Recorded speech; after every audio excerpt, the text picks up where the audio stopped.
તો શિયાળાની કડકડતી ઠંડી શરૂ થઈ ગઈ છે અને ત્યારે લોકો તો જેકેટ અને સ્વેટરથી રક્ષણ મેળવી લેશે, પરંતુ પ્રાણીઓનું શું? તે બાબતને ધ્યાનમાં રાખી અમદાવાદના કાંકરિયામાં ખાસ આયોજન કરાયું છે. પ્રાણીઓને ઠંડીથી રાહત મળે તે માટે લેમ્પ, ઘાસની વ્યવસ્થા કરાઈ છે. વળી ઠંડીમાં ગરમાવો મળે તે માટે હીટરની પણ વ્યવસ્થા કરાઈ છે. આ સાથે શિયાળાને ધ્યાનમાં રાખી પ્રાણીઓના ખોરાકમાં વધારો કરી દેવાયો છે. સિંહ, વાઘ અને દીપડા જેવા પ્રાણીઓના ભોજનમાં વધારો કરી દેવાયો છે. તો હાથી માટે રાગી, કુસ્કી અને ગોળાના લાડુ બનાવાયા છે.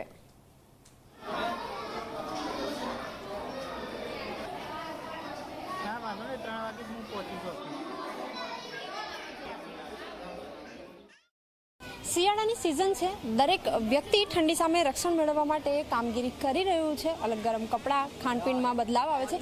આવો જ બદલાવ પ્રાણીઓમાં પણ આવે છે. અત્યારે હું અમદાવાદના કાંકરિયામાં ઉપસ્થિત છું. કાંકરિયાનું પ્રાણી સંગ્રહાલય, અને અહીં પ્રાણીઓ માટે વિશેષ વ્યવસ્થા કરવામાં આવી છે, ખાસ શિયાળાને ધ્યાનમાં લઈને. અત્યારે દરેક પ્રાણીના બોડી ટેમ્પરેચર મેન્ટેન થાય એ માટે હીટર મૂકવામાં આવ્યા છે. આ સાથે જ તેમના ખોરાકમાં પણ બદલાવ કરવામાં આવ્યો છે. સામાન્ય રીતે જે પ્રાણીઓ છે, ખાસ કરીને સિંહ હોય, દીપડો, વાઘ જેવા જે પ્રાણીઓ છે, એમનું બોડી ટેમ્પરેચર મેન્ટેન થવું ખૂબ જરૂરી છે. વધારે ઠંડીમાં તેમનું ટેમ્પરેચર ડાઉન ન થઈ જાય એ પ્રકારે આયોજન કરવા માટે દરેક જગ્યાએ હીટર મૂકવામાં આવ્યા છે. આ સાથે જ તેમનો જે ખોરાક છે તે પણ વધી જતો હોય છે અને એ જ પ્રમાણેનો ખોરાક તેમને આપવામાં પણ આવે છે.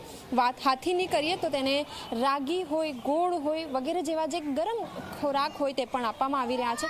અને આ જ રીતે દરેક જે પ્રાણીઓ છે એમની સાર સંભાળ પણ રાખવામાં આવી રહી છે. કેમેરામેન તુષાર શાહ સાથે સપના શર્મા, ઝી 24 કલાક, અમદાવાદ.